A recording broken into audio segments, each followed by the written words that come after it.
I need that song and that sound in my life, like now. It is important. Other people than me like this stuff to the level that I'm into it. And then you give them that 4 years, and that just destroyed whatever momentum they had built up in the past. Yeah.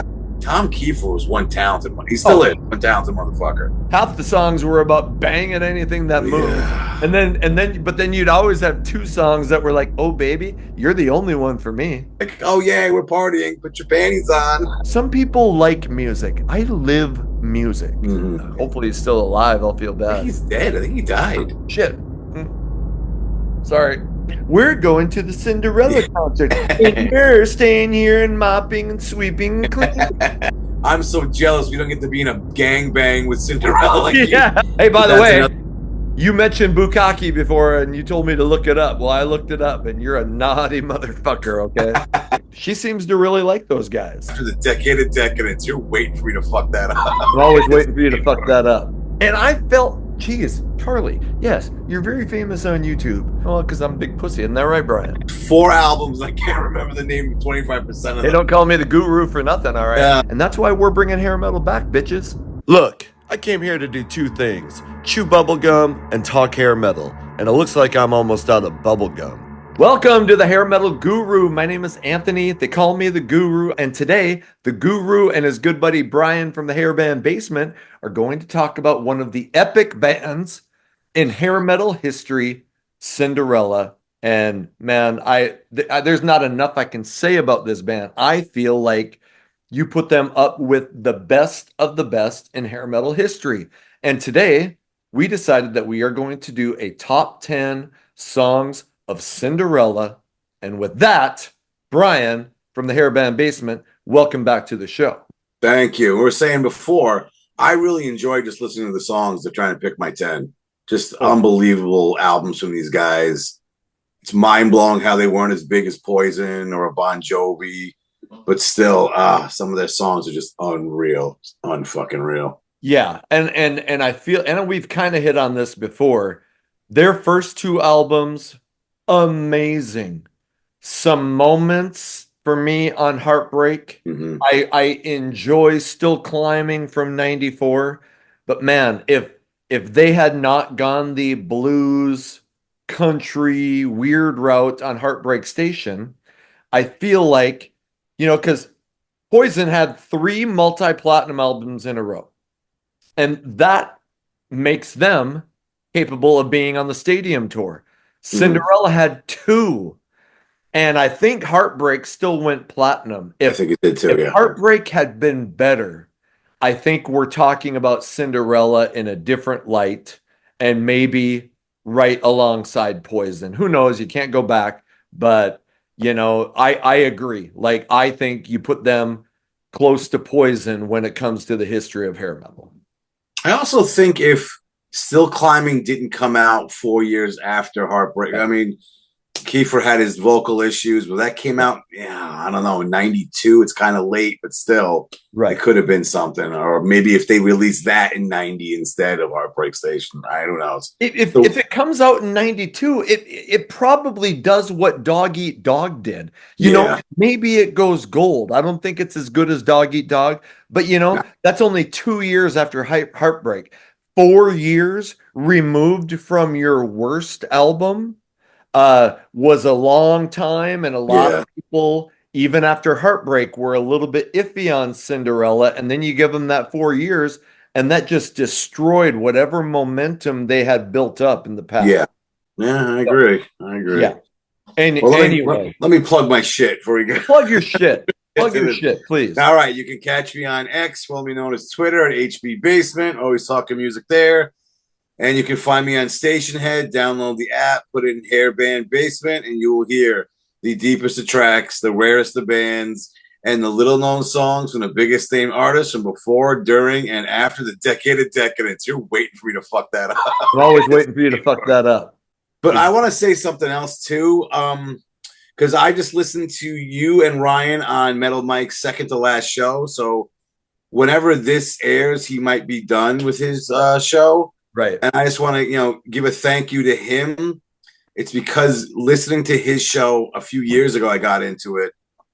made me start doing stuff like this. Made me do the station head thing, my account on Twitter, be on this show. I mean, the round tables we have.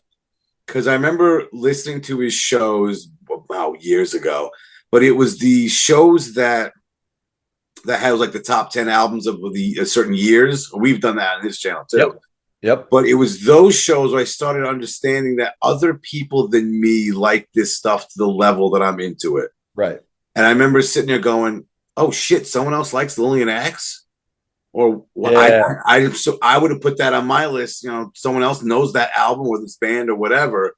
Yep. So yeah, I want to give a thank you to Metal Mike, and best of luck to his future endeavors. Because if it wasn't for him, this wouldn't be happening for me right now. I told him that as well. I said part of the reason I started this channel was just listening to his shit, and I'm like, fuck, he's kind of doing like, why can't I do what he was doing? And when I started, he would help me out. He'd be like, hey, here's how I make my thumbnails, and here's how I promote it. So I mean, yeah, he's just been awesome, and through him on X is how I get again hooked up with you.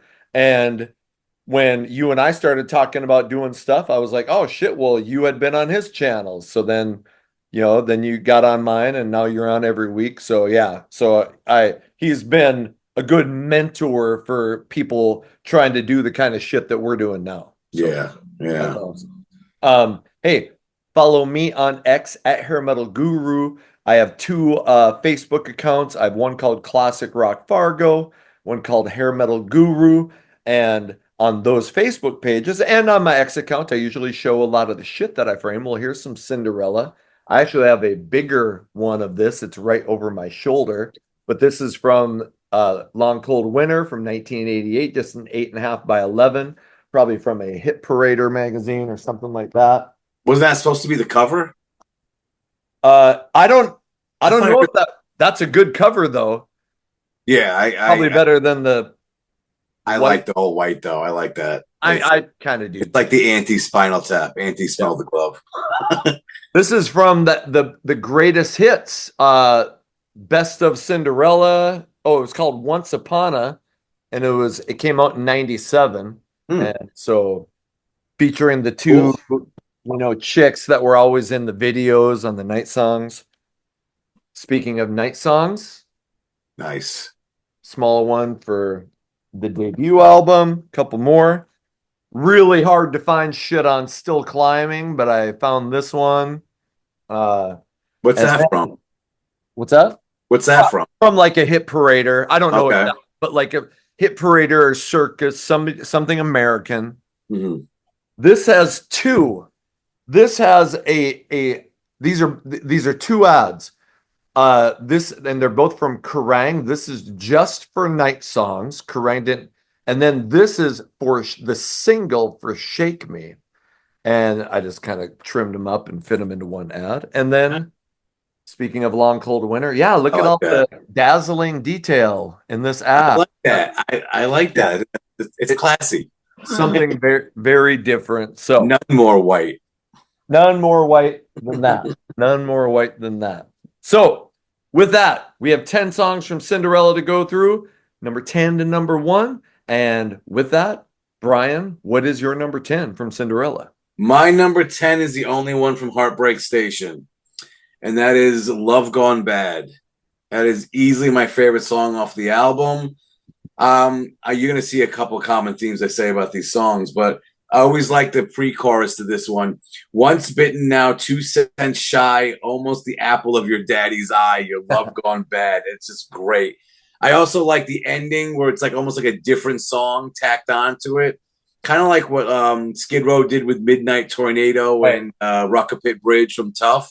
Right. Yeah, I always like this one. I like you. I'm not too crazy about the album. Yeah. Got too bluesy at times. This is more bluesier than their, more songs than their previous 2 albums, but I still like this one. I'll still put this one on. That's right. I don't even know if that it didn't make my honorable mentions. It's a decent song. I have a shit ton of honorable mentions. I mean, but Heartbreak has I did at the beginning of the channel. I ranked the Cinderella albums. Heartbreak was number 4. Still Climbing was the number 3. It's hard, those first two are so classic. Yeah. I So remember you because you used to rank the songs 1 out of 10. yeah, You yeah, gave 6. We're watching, going, "Fuck that! That's the best song on the album." right, right. I used to do a lot of shit. And here's Charlie. Yeah, Hey, Charlie. Charlie threw up today because I gave her too many prime rib bones last night. I gave her 2. Should have only given her 1, so she puked, but she's okay. All right. My number 10 is from Long Cold Winter, and this was a single, and I don't know that the single did all that well, but it's The Last Mile. And I think it's great lyrics. It's kind of inspirational. You got a really cool opening riff.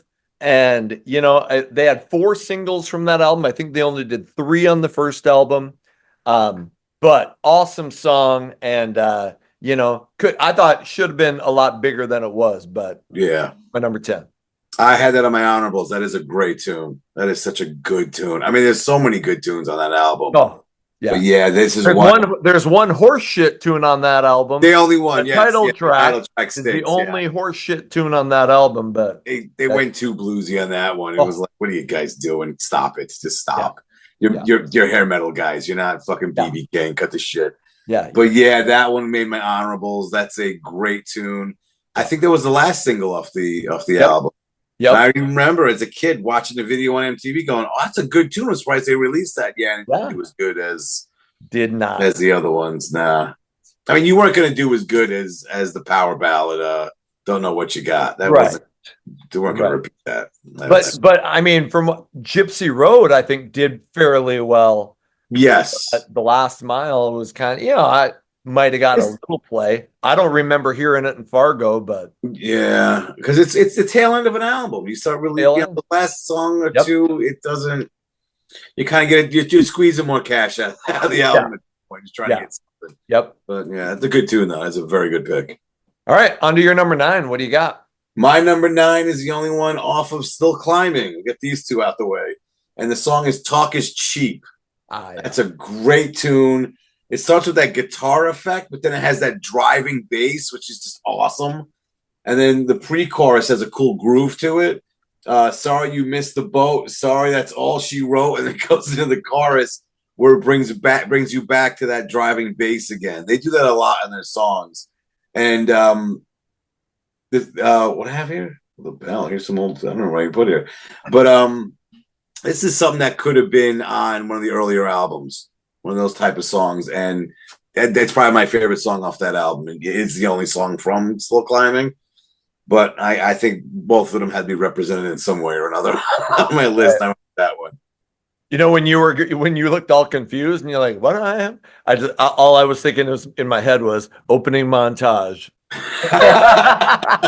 Because I have here's some older Cinderella with Belle. That's what it is.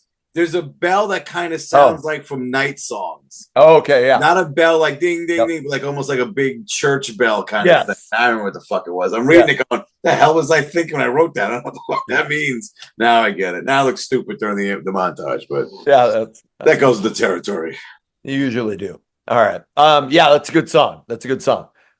Did not. And shit, I'll be up front. I didn't put anything from Still Climbing. I really like Still Climbing. Yeah.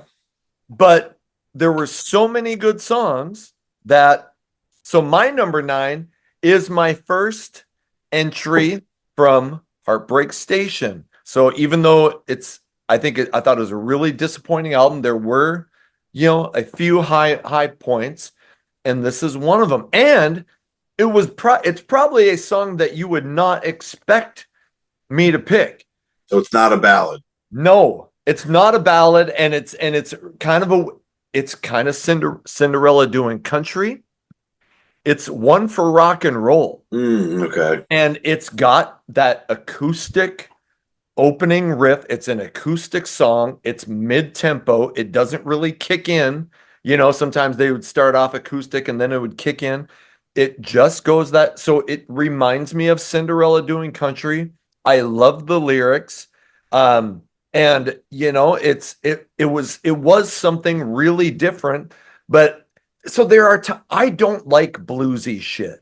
Mhm. But there, a genre of music that I do listen to, I like a lot of singer-songwriter, acoustic, mellow stuff. That's probably why I like Pussy Ballads. But this song was Besides just being a something pussy. well, because I'm a big pussy, isn't that right, Brian? Yep, yep, that's right. But this was it was something completely in left field that grabbed me. I was like, wow, shit, that's something different. So One for Rock and Roll comes in at number 9. I think, see, it's not a bad song. I'm not going to say that, but it's like I think I don't know if I can say this if it was in the context of a heavier album, I Sure. think that would have stood out more. Right. If that makes sense, it would have been like, "Ooh, look at this! This is something Right. they're going different, but not going all blues like There the." was a ton of acoustic shit Yes, on yes. that album. So it was fighting to be seen and heard, you Hmm. know, because this wasn't like a straight up rock album with a couple slower songs. No, there was a lot of weird and complete left turns on this album. Yeah, Absolutely. yeah. Absolutely. All right. All right. Let's go on to your number 8. My number 8 is from the debut Night Songs, "Push Push." Uh, It's like the quintessential heavy Cinderella song. I mean, it's yeah. just fucking awesome. It's got that killer opening riff. The pre-chorus is just little power chords leading into the chorus, and near the end of the album, you have you're confident because this is towards the end of the album. You're like, man, this album kicks ass, and you only have 2 more songs left. And you're like, I'm sure the rest of this album kicks ass. So I even listen to it. But yeah, it's just like classic heavy Cinderella. Just a great song.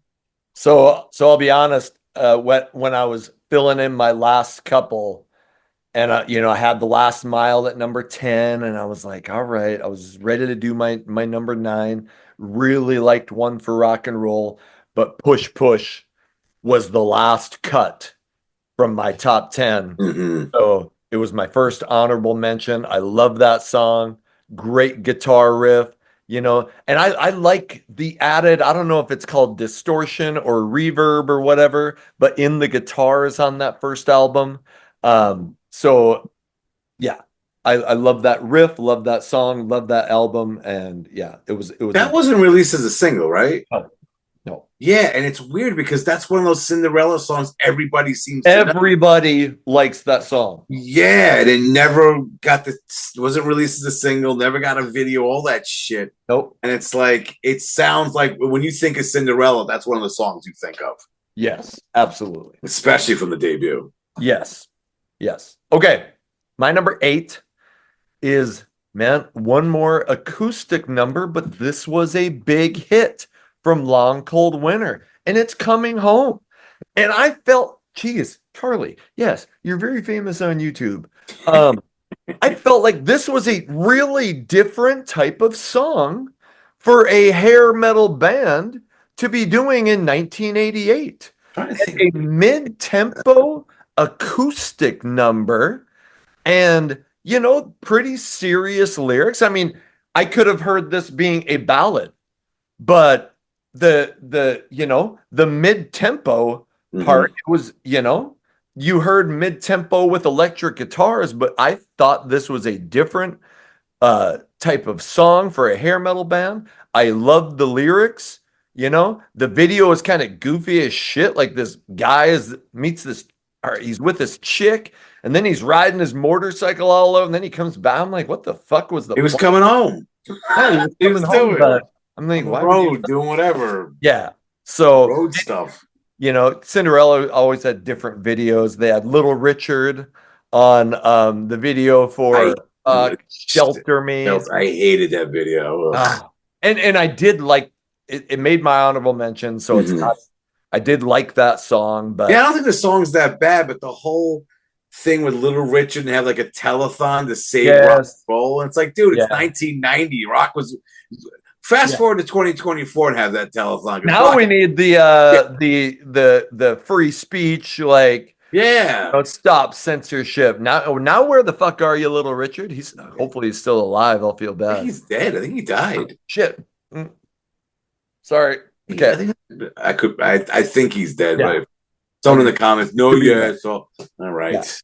So anyway, but Coming Home, great song, Yeah. hit, helped propel that album to triple platinum. That is a good tune. Okay, moving on to your number 7. My Charlie. number 7.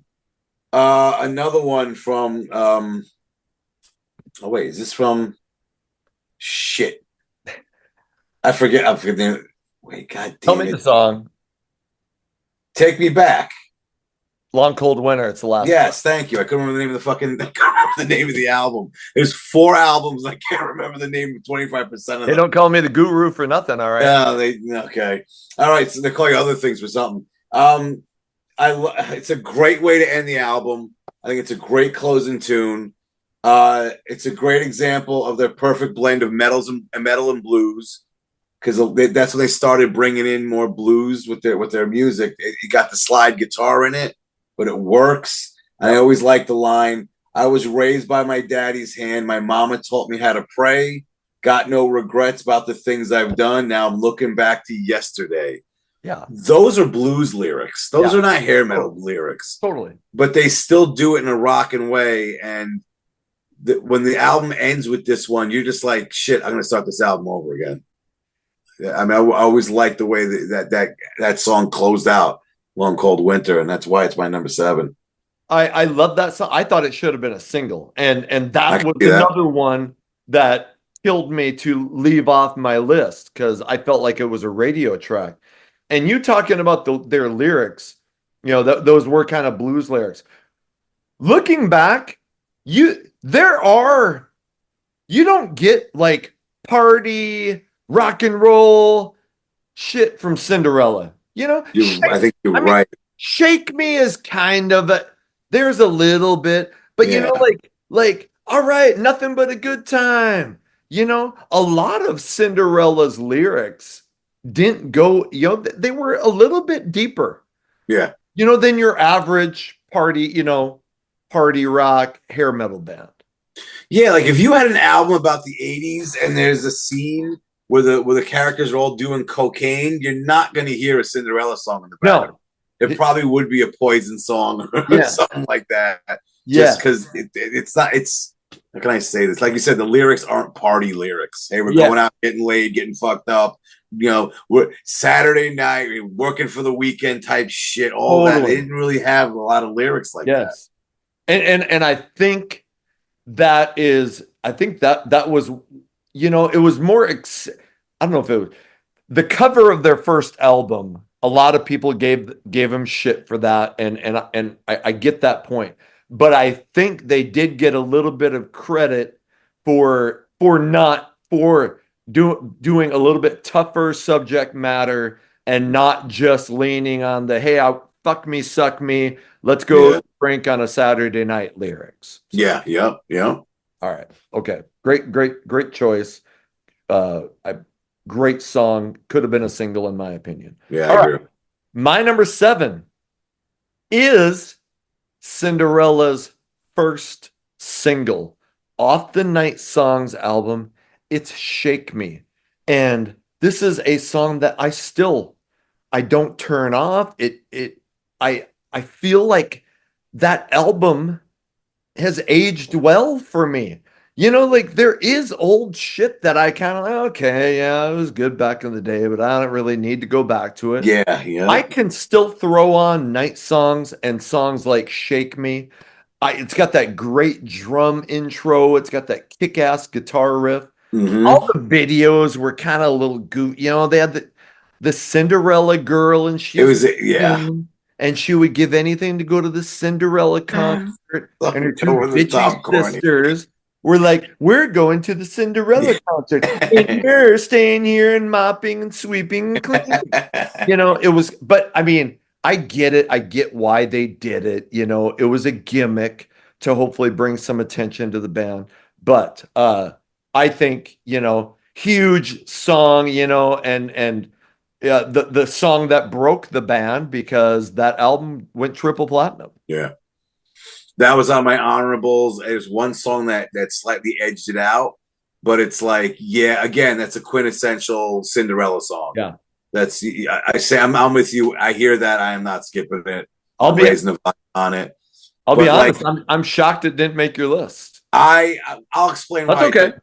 I'll explain what one took its place and why it didn't. Okay. But you're right with the videos with the over the top. Like, all right, we get it. The name of the band is Cinderella. Cut that. We Yeah. got it. Yeah. And is that the one at the end? She ends up leaving with the band.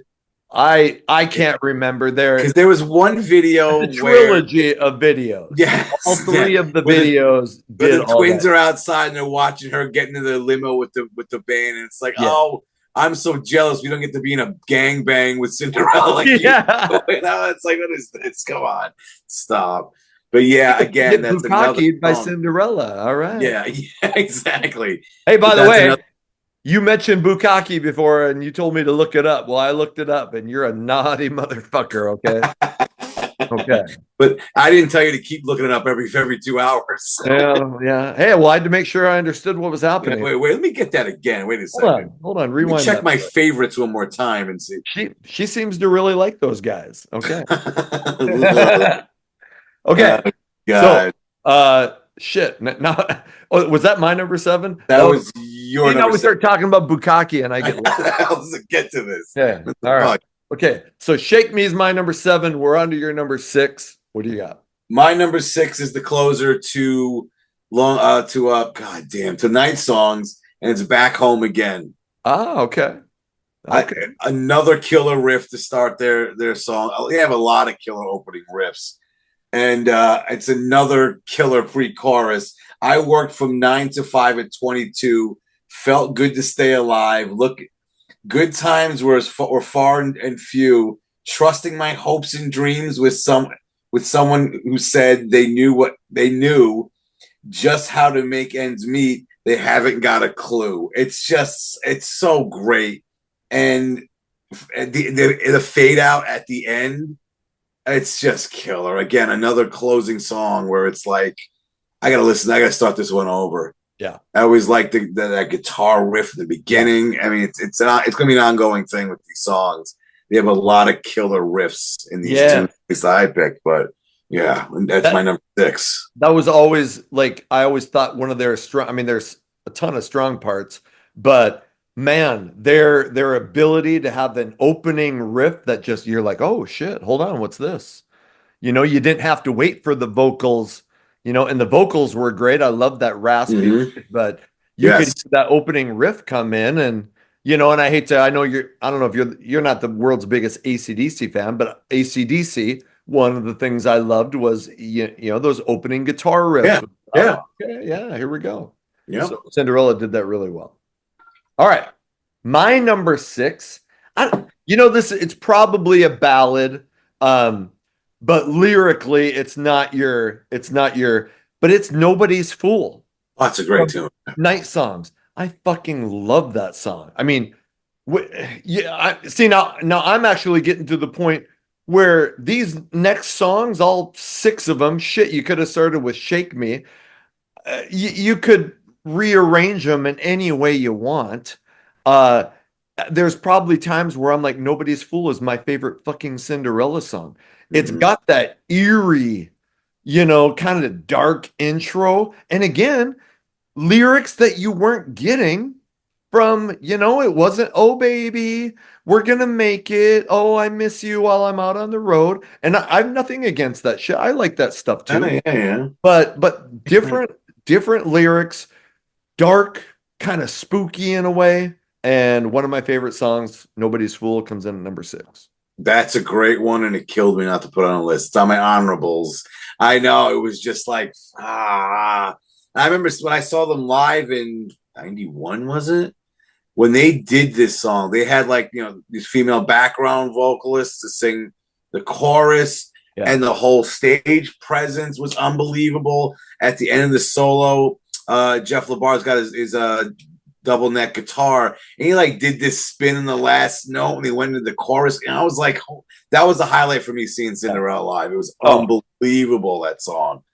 I saw that. I think it was 90, but I saw him open up for David Lee Roth. That's when I saw them. Yeah. And I'll be honest, I was completely there for Cinderella.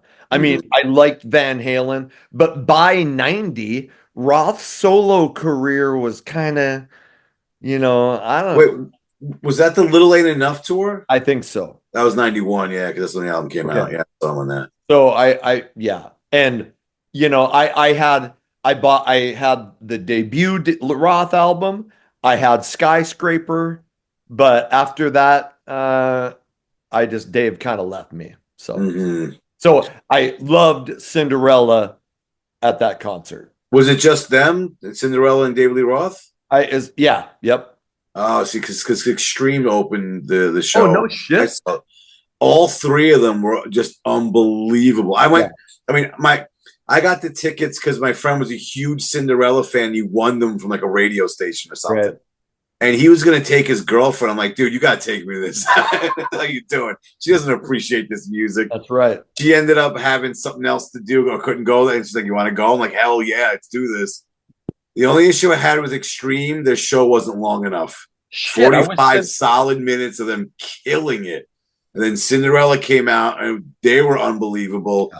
And I wanted to go, David Lee Roth. I liked all three bands, but David Lee Roth, that at the time, that was the closest I got to see Van Halen. Van Halen, right. And I even remember watching him play, and they start playing Unchained.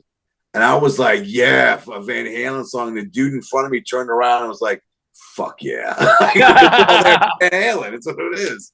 Yeah. But yeah, all three of them put on a great show. But that's kind of the tour they kind of give credit to, kind of showing that this genre was dying, because the second half of that tour, he was not selling out. It wasn't selling tickets.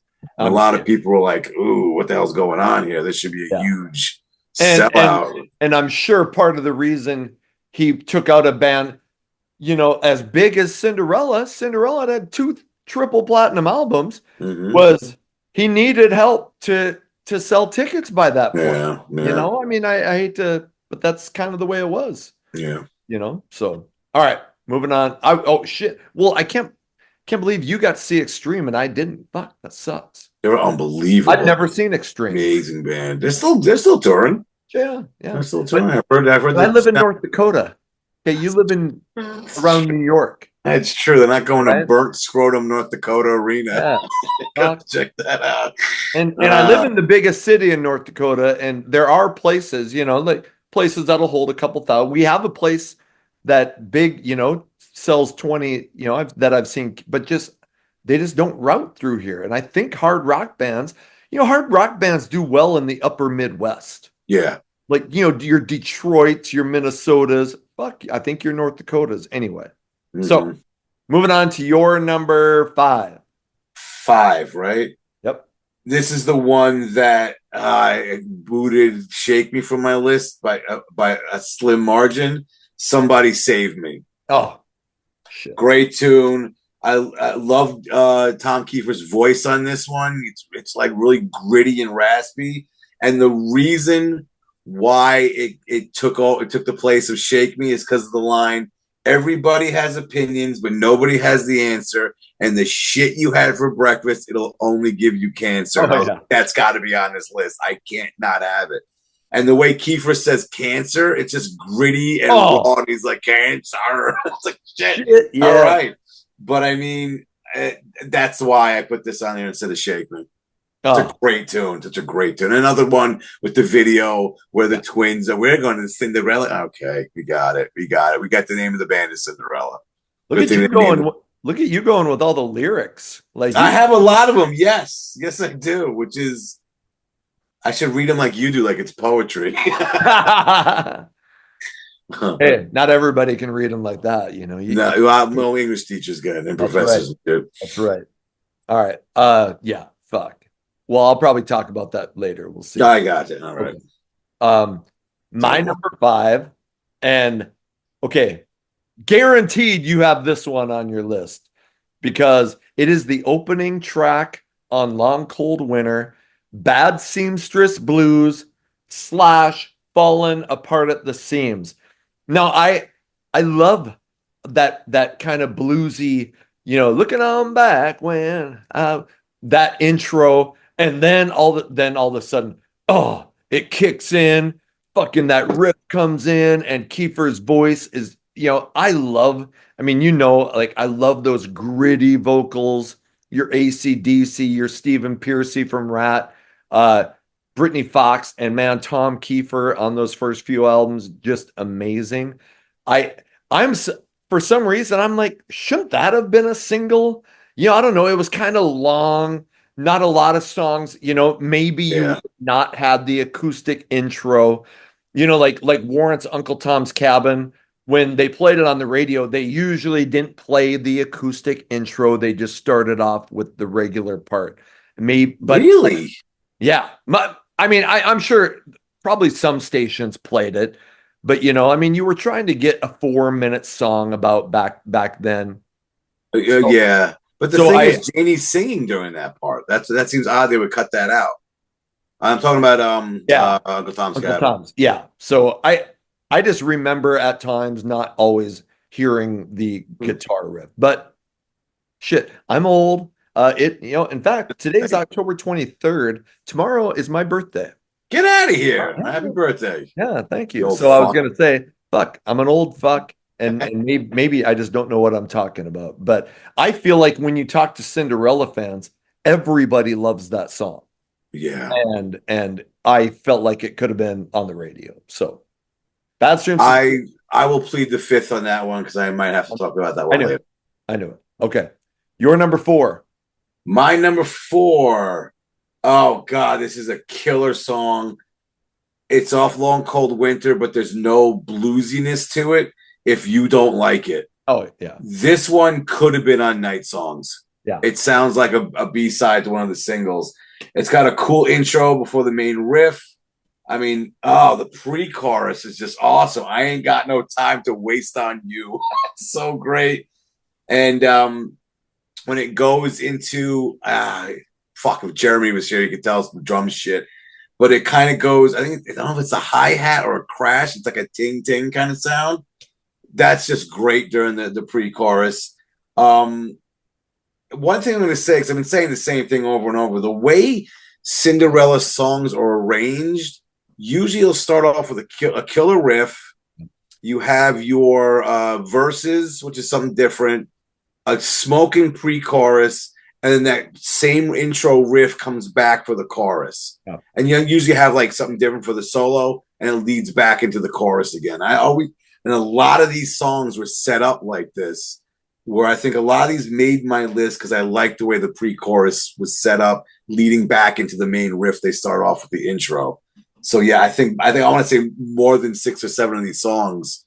I've been talking about the pre-chorus. I just love the way their songs are arranged. Yeah, totally. And I'm going to say something about Kiefer's voice that you said. I don't know if I'd call it raspy because it's almost like you look at it like a what the fuck's his name? Pearcy from Rat, Spike from like the Choir Boys. He's Jizzo now, but Jizzy Pearl from Love Hate. They Phil Lewis from LA Guns. They had a raspiness, but I don't know. Tom Kiefer had something different going on with his voice and this raspiness. For some reason I always thought it was something a little different than those other guys. I like it. Don't get me wrong. Oh yeah. But yeah, there's something about his voice that just makes him separate from those other guys. Only one I can think of that's even close is Dizzy Dean from Brittany Fox. Right. And yeah, it's just but a lot of these songs give it the punch that it has because of his voice. Those riffs and his voice make these songs just kick ass. It's funny you brought up Brittany Fox because I just posted on X. Follow me at Hair Metal Guru. Follow him at HB Basement. I said, hey, I'm doing a Brittany Fox video, Ryan. I saw that, yeah. So that's coming out here pretty quick. So I said, hey, what are your favorite, Brittany Fox songs? And one dude said, basically anything from Cinderella. And because out of the ashes of Cinderella, Michael Kelly Smith went to Brittany Fox, Tony Destra, the drummer, went to Britney Fox, ended up Mhm. dying, and didn't record with them, but you know, and then when you hear them vocally and in a way musically, you kind of see how people go, oh, Britney Fox is basically a Cinderella clone. And Yeah. I'm not shit, I fucking love Britney Fox, so I'm not arguing against that, but it's easy to see the comparison. Yeah. Oh, totally. So, all right. My number four is your now I can't remember what number. It's Somebody Save Me. I fucking talk about opening. Is that your number five? Five. Yeah. Yeah. Uh, that opening guitar riff, and I love, and I'll try to, but when he goes, dun, dun, dun, dun, dun, dun, dun, dun, dun, and then all of a sudden when it goes, dun, dun, dun, dun, dun, dun, dun, dun, Yes. I'm Yes. like that part, and I love that video. I always watch his fingers because I'm like, shit. I just love that part of that riff. Cinderella's opening guitar riffs make fucking them so amazing. And then and their choruses are awesome. I've always, I mean, it's my number four, but so I have like 5,000 songs on my iTunes. And I don't know, but you can go look at what are the 25 most played songs in the history Mhm. of your iTunes. And to be honest, there's not a lot of hair metal because I still do always find new bands. So by the time I got iTunes, it wasn't like I was, it was after the hair metal years, but Somebody Save Me is still on my top 25 iTunes songs, most played songs of all time. Oh, I I never turned that song off. One of the Yeah. best songs ever. So Yeah, because it's got, like you said, that dan dan dan and kicks into the lyrics. Yeah, but then that riff comes back again for the chorus. Dan, dan, yes. somebody save me. That's such a good tune. Yeah, it's a really And good tune. weird about Cinderella is, you would say that Jeff LaBar is their lead guitar player, but Kiefer plays a lot of the solos. I think Yeah, LaBar plays some too, but Kiefer's doing a lot of the challenging shit. Like he's doing that day day day day day day day, yeah, yeah. and so I mean the guy. Jeff, Well, I was just going to say Jeff LaBar, rest in peace, died a couple of years ago. I mean, I remember an interview where he said Tom Kiefer is everything I know about music I learned from Tom Kiefer. that's what I was gonna say. I was gonna say that same thing. Yeah, yeah.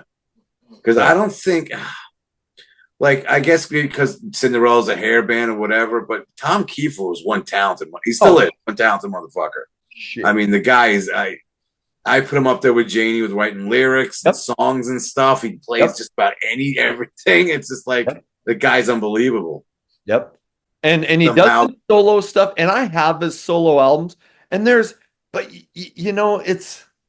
it's weird how you just, for some reason, I'm just like, just do a Cinderella album, even though he was writing all that shit. yeah, yeah, It brings you back to a different place to buy Cinderella versus the Tom Kiefer solo band. So yeah. And there's a lot of his stuff sound like sound like Cinderella. It's not like yeah, it's crazy no, different, but totally, totally, I'm sure he's got his reasons. yeah, Like, I yeah. don't know what the other guys in Cinderella are doing.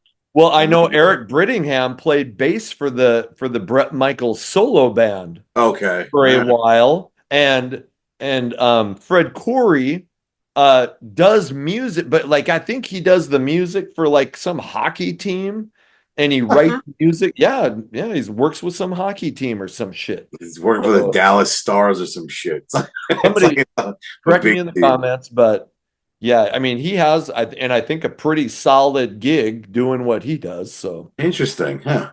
yeah. All right, let's move on to your number three. My number three, this one has a heavy riff. Love this one. Nothing for Nothing off Night Songs. Oh, that and it goes oh, so awesome. I mean, that riff is the main reason it's on my list. It's why it's so high. Like I say about it here. Again, the pre-chorus is just great. It's just great. But that pre-chorus almost seems light compared to how heavy the rest of the song is. That again, that riff is just heavy. Love the groove for the solo, and at the solo, they're playing the pre-chorus and then going to the chorus. So it's like they're bringing it back around. I love the solo of that song too, and it's one of the first songs I played on my Station Head show. I think I played it in the very first episode where it was like, yeah, this is a deep track. It's awesome. It's got to be played for people. This one is great, and that's one of my favorite songs off the album. When you listen to that and like Push Push, they were fucking heavy. Yeah, You know, I mean, they weren't like you know, you look at the cover of the debut album and you're like, oh, here we go, light pussy rock. Fuck, they were heavier than most of the you know, they were way heavier than Poison, I think, you know. definitely, I mean, a lot. definitely. So for a hair metal band, they were pushing the boundaries of heaviness. And I remember I remember a story reading about Cinderella and talking about Guns N' Roses ended up in the story somehow, but uh the author was saying that even though Cinderella looked like a lot of hair metal bands, Guns N' Roses accepted them because, you know, they were lyrically deeper than a lot of bands. They were musically heavier than a lot of bands. You know, where they were saying, "Oh, Poison," they were, you know, they would give Poison shit all the time, but Cinderella was kind of like, "Hey, you guys are okay," which, you know, I liked all those bands, but Yeah, no, yeah. And Night Songs, it's consistently heavy. yes. Like you said, you look at the cover of that album, you were thinking it's gonna be another Poison. It's gonna be something along those lines, and you put it on, and it's just heavy riff Yep. after heavy riff. And I remember as a kid putting that in, going, "This is way better than what that fucking cover was showing me." Because the reason why I even got into Cinderella, I remember, you know, getting cafeteria like ninth grade or something, and a bunch of us are talking, and someone didn't know who Cinderella was, and two other kids like, this kid doesn't know what Cinderella is. Wow, they're making fun of him, and I'm like, yeah, it's crazy. And I'm like, I better get that fucking album before they find out I don't know what else Cinderella is. And you put this thing on, you're just like, shit, this is way better than just cover my ass in the next conversation, you know, fifth period lunch. Right. Just so many killer riffs on that album.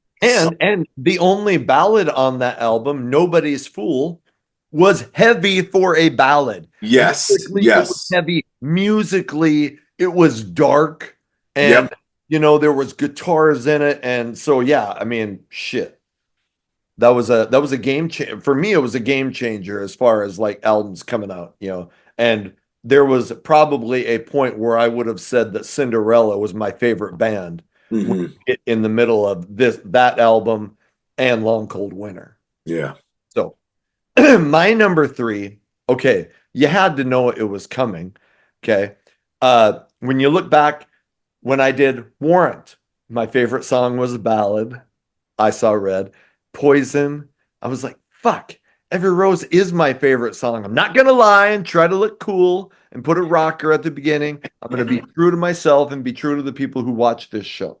So, no, my number one song will not be a ballad on this episode, but my number three song is one of my favorite ballads of all time. It is Don't Know What You Got Till It's Gone. I did a video where I ranked the top 10 hair metal ballads of all time, and I kind of went with the hits. I did Mhm. one that was not hits and one that was hits. I think Every Rose was my number one, but damn it, Don't Know What You Got Till It's Gone was my number two.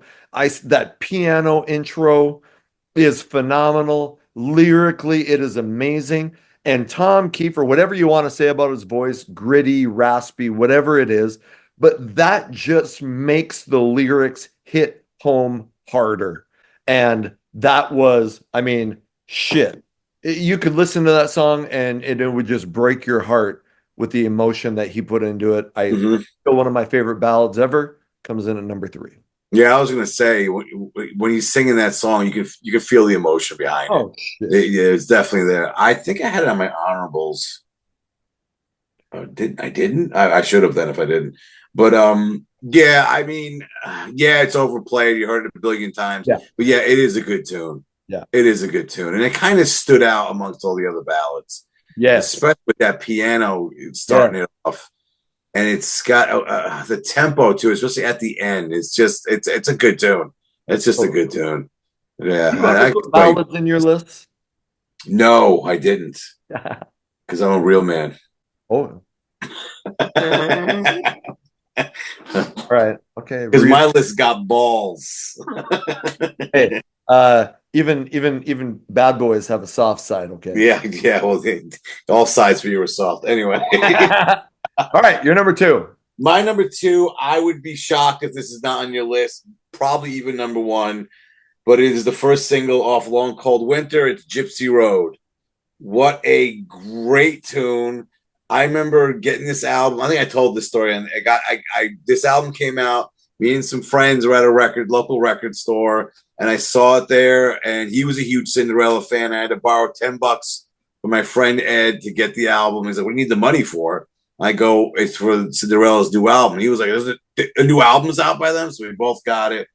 But I mean, this song takes me back to the summer '88, being high school again. It's what the hell to say about this? Killer opening riff, and I like the lyrics again. With the lyrics, I'm playing Guru tonight, where I used to be, now I'm not what you see, Lord, I try. What a great opening riff. Lyrics. But I also like in the songs when he says some fast talking mama for $1, put a smile on my face. Yep. And then later on, before the pre-chorus or the second chorus, some fast talking jerk for $1 took the smile from my face. I thought that was great as a kid. The rest of that song is just killer. I mean, I've been driving all night just to keep the rat in the race. Oh. And then after the solo, bring him down. When he yells, bring him down. Yep. It's just a great tune. I mean, easily one of my favorites by them. That's why it's so high up on the list. Just a killer song. What else can I say about it? Gypsy Road, awesome. The lyrics after the opening part that you said, when he goes, "And who's to care if I grow my hair to the sky?" Mm-hmm. I love that part too. Yeah, I mean, even in their rock songs, you're finding meaning. Like sometimes I tend to think like, oh, you get a lot of meaning from slow songs because they're meant to make to hit you right here. Damn it, Yeah. and their rock songs were giving you lyrics where you're like, fuck. That's a great fucking lyric, Mm-hmm. We're just focusing on the guitar riff, even though that guitar riff is phenomenal. But Yeah. I won't say much more about that song because might be I'll go on to my number two. It's not Gypsy Road. It is the title track from the Night Songs album. It wasn't a fucking single. No. I grew up, I'm pretty sure I always thought it was a radio hit. It wasn't. They had 3 singles: Shake Me, Nobody's Fool, Somebody Save Me. But damn it, my favorite song on that album is Night Songs. It's got that spooky, wintry, Mm-hmm. blustery opening, and then the guitar just crunches in. The lyrics are fucking phenomenal. Shit, now I'll fucking forget the line that I was when he talks about I need a shot of gasoline. That's a good one. I need a shot of gasoline. I'm hitting 116. Oh, fuck, man. And yeah, amazing chorus. I love his vocals in that. I thought that was a really original song it wasn't this fast up tempo rocker. It wasn't a ballad, but it was just a deep, dark fucking song. Mm-hmm. And which again, you weren't getting from a lot of fucking hair metal bands. Usually you get, all right, baby, fucking put on those panties and let's go out and party, and then we're gonna put on those panties. or maybe I should have said, take off those panties. Put on those we're gonna panties go out and and party. leave my house. I want a serious relationship from you. That's right. That's right. Yeah, look at a lot of those bands, half the songs were about banging anything that moved. Yeah. But then you'd always have 2 songs that were like, "Oh baby, you're the only one for me." Yeah, right. Yeah, whatever. So anyway, Night Songs is my number 2. Again, a song that comes on, I'm like, oh, just that opening is so kick-ass. So it's my number 2. But that's the kind of song, and I said this when we did the opening tracks episode, it seems like fucking years ago. But it sets the tone for the rest of that album where You look at the cover, you're thinking Poison, and they come out with that. It's a slower pace song, but it's heavy as hell. And you're just like, especially na na na na na. I need a shot of gasoline, man, and you're just like, holy shit, this is something different. This isn't like you said, the poppy, like, oh yeah, we're partying, put your panties on, kind of thing. It was like, all right, wow, this is going to be something way heavier than I was expecting from that cover. Yeah. And then when he says, I get so hot I see steam, and then his voice just does this like thing when he says steam. And then what the fuck does he, I get so hot I see steam? Forget the day because I'm gonna scream. Yeah. Oh shit. And it's just like, oh, this is something different. This is not what this book cover did not say what the rest of the pages are like. Not at all. Not at all. That is a good pick. That made my honorable mentions. That was a tough one not to put on the list for me. That is a great tune. I mean, it's kind of cool because I thought, I'm like, you know, a lot of these songs, I'm like, he's gonna have that, but I mean, you're throwing some curveballs, so that's good. There's been, I mean, not for nothing, but maybe two songs we've had that are the same. Yeah, and you're doing a lot of album tracks. I loved all the singles. You know, they were good. Yeah, they were good. Yeah. But you're going a little bit deeper into the catalog, which is nice to see. That's what I do. That's what you do. Station head, download the app. I play the deepest of tracks, so you know. All right, we're on to your number one. My number one, you already said it. The opening track to Long Cold Winter, Bad Seamstress Blues, Falling Apart at the Seams. Oh my God, what a great song. I remember you put the album on and it's like heavy bluesy steel guitar. And you're like, what is this? The fuck is this? And then I like the line, I tried to sing it, but my song had been sung. That's pretty cool. I like that. And you're just like, what is this? And then all of a sudden, Kiefer goes, let's go, boys. And it kicks in. And you're like, oh, shit, this is awesome. This is great. I mean, I was putting the list together, and I'm listening to the song. I just stopped what I was doing with my notes and stuff and just listen. I don't listen to this song. It's that good. I'm going to stop what I'm doing and enjoy this. I always like my heart's like a wheel, and my head's just a stone. I got my memories, ain't got no home, and it goes back into the chorus. But the second time he says, I got no memories, ain't got no homes. We switching. Just everything about this tune. I mean, their best song. I think the way it's arranged, the lead-in into it, how heavy it gets, the lyrics, just unbelievable. And there's a cowbell in it. You always need more cowbell. I mean, this song made a statement when they to open up the album with, and it's like, yeah, we're back. We're doing a little something different, but don't worry, you're gonna like this shit. And totally, great song, easily my favorite song by them. This came out. It came out in '88, and Kiss's next album after this was released was Hot in the Shade. Came out in '89, and the first single was a song called "Rise to It," and they totally copied that bluesy acoustic intro. It was like Dana, Dana, Dana, you know, and I was like, and then it kicks in. It was like they were like, fuck Cinderella, that's some pretty cool shit. So, I was never a fan of that tune.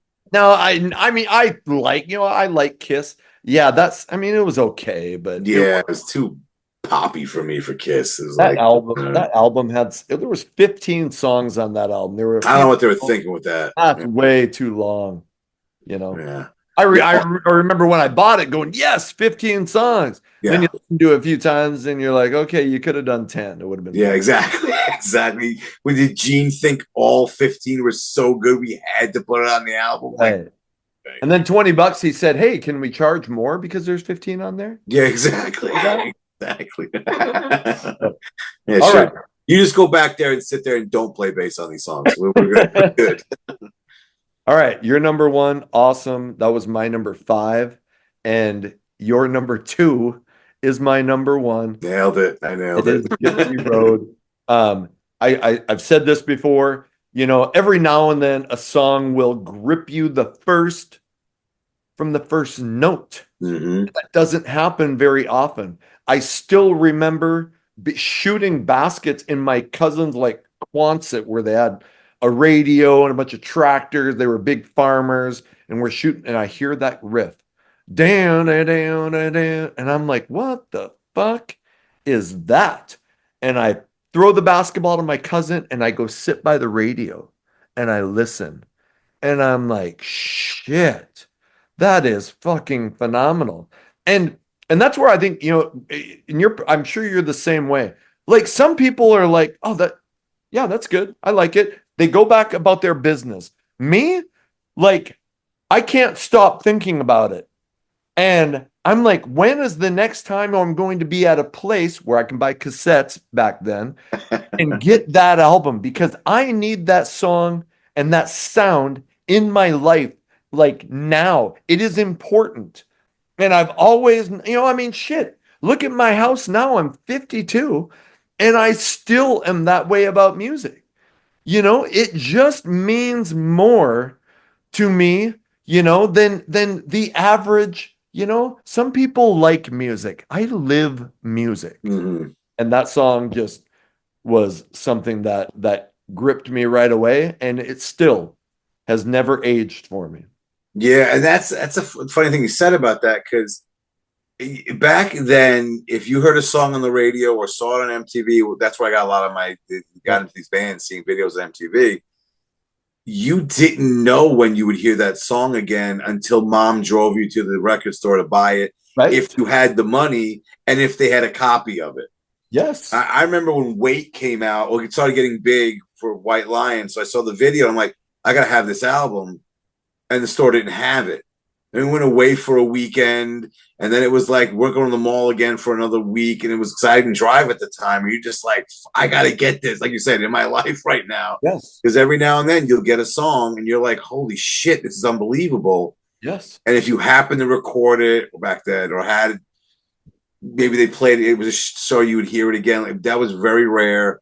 I mean, now I hear a song, I can go on Apple Music or YouTube and just play it over and over. I mean, the weight isn't there anymore. If I like a song, I'll be playing it again and again. Like, holy shit, this is awesome. But yeah, back then you didn't know when until you got that album you would hear that song again. And shit, you were calling radio stations and asking them can you play that song again? Because you didn't know. You might be another week before you hear it if you don't listen to the radio at the right time. Yeah. And I lived 40 miles from Fargo, which was the nearest place there was to buy music. And, I wasn't going to Fargo very often. I lived in a town of 300 people. There's a bar, a gas station, and a cafe. So, if your mom, I mean, and about 1988 was when I got my license and I could drive. But we didn't just cruise to Fargo to go to the record store. Like there had to be something happening for you to go to Fargo. But so to go to the record store and buy an album was for me was an event. Mm-hmm. It wasn't just an easy thing to do, So and yeah, I love the convenience of hearing something going blah, blah, blah. There it is. Now I can listen to it anytime I want. But sometimes I don't think, and here's where, now I sound like one of those get off my lawn old men. I don't think that young people appreciate music as much because it's always right at their fingertips. Yeah. I also, because when I bought an album, I'd listen to the whole album over and over. Now it's like you can get a song that sometimes the bands would just release one song. Yeah. It's easy to skip to something else. I mean, even now I'll listen to a new album, like that's cool, but I'm not listening to it obsessively because A, it's like you said, it's easy to get new music, and B, I had to earn that money to buy the cassette. Yeah. And if I'm spending $10 of my money working at a minimum wage job doing whatever, I'm gonna get my money's worth out of that fucking thing. And yeah, now it's just skip. I can check this out. I'll go back to that later. I don't do the same. Nobody does the same thing like that anymore. Well, and if you bought an album because you heard Gypsy Road, you were like, well, I'm not going to spend $12, and I better find a few more songs that I like for that $12 that I spent. And so yeah, so now most people spend no money or they have a iTunes subscription or whatever. So yeah, and sometimes I'm disappointed in myself because a band will put out a new album and before you would sit and listen and go, okay, I got to make sure I know. Well, so sometimes bands put out new albums. I download it because I have Apple Music. I can download whatever I want for 10.99 a month. And instead of doing like I used to do, sometimes I'll just listen to it once and say, and I should listen to it a few more times because maybe I would find more songs that I really like, so Yeah. you feel like a shit fan to Yeah. do. Well, I also realized like I can go through track listings of songs I bought, 30, 35 years ago. Song albums I like now, I couldn't tell you the names of the songs. Oh, sure. Because you would sit there and look at the liner notes and read the stuff, what's going on, what they had to say in it, who's in the band, what equipment they had all that shit in there. Totally. And now it's like, all right, I have it in the car. I can't look at it as I'm driving. Yeah. It's playing in the background. Yeah. Sometimes the titles don't really match what the song is singing about, or some shit. It's something I don't know it like I used to. Yeah. It's not the same. No. Actually, someone on X posted a meme where it says, kids today won't understand. And in the picture, it says paying $10 for a cassette and realizing 2 songs in it sucks. And the dude's like, what the fuck? And yeah, that would happen. You would be like, this band stinks, or this album, I don't like this album, or I like a few songs off of it. I'm gonna put it in the car and fast forward for that one song. There you go, Nelson. It's like, it's totally different now. Now it is just totally different. It's easy. I get the convenience. I like that, but it's not the same. It just wasn't the same. Like I lived 5 minutes, maybe 7 minutes with traffic away from a mall. And once I started driving, we were always there. So it almost seemed like I was consistently buying CDs and cassettes. And, you amass this collection of stuff. And every now and then you'd still be like, ugh, I paid $15 for the CD and there's like 2 songs I like off this album. Like, fuck. But I said in response to that, it's like, yeah, but now it's part of your record collection. That's part of your album collection. And I have I got that. I have never sold a whole bunch of CDs. Even the ones that I generally thought were shit, I still have them all. And I keep saying I'm going to make a video where I go show but fuck, I got a treadmill down there. It's all fucking. Because I've been posting like pictures of old cassettes. Yeah. And I got boxes of this shit, but I don't feel like going through them to find stuff that I haven't shown yet. And it's like, all right, I don't know. Eventually I'll do. Maybe I'll just do CDs. I got them right here. I can pull them out and here you go. It's my CD collection now. Yeah. But yeah, that was the thing back then. I was constantly spending money on music. Totally. And I'm glad because I have friends that either sold them or took them to the Goodwill store. And they're like, I don't need these anymore. And I'm like, oh, fuck. Yeah. And now, like shit, you can find some of these are going for some good money. Not that I want to sell them, but everything that was once in comes back in eventually. And that's why we're bringing hair metal back, bitches. Yeah. Because I think I sold, I know it was Soraya's debut album, which I like. I regret that and something else. There was something else I sold to get enough money to buy cigarettes. So I was a stupid smoker back in the day, which is don't smoke, kids. It's not cool. And now, 2024, I'm like, fuck, I can't. The Soraya albums are not on Apple Music, so I can't play it on my show. And it's like, fuck, I wish I had the CD copy still. But dumb younger me, a dumb, stupid, unemployed younger me decided, I don't really listen to this. Let me get rid of it. Now I'm just like, fuck. All right, let's go through what are your honorable mentions that you want? My honorables. My list was kind of short, but Once Around the Ride, great tune. Shake Me, Back. Did I say Back Home Again? I thought I had that on my list. Yeah, I had that. I had it twice. Yep. Fire and Ice is a great tune.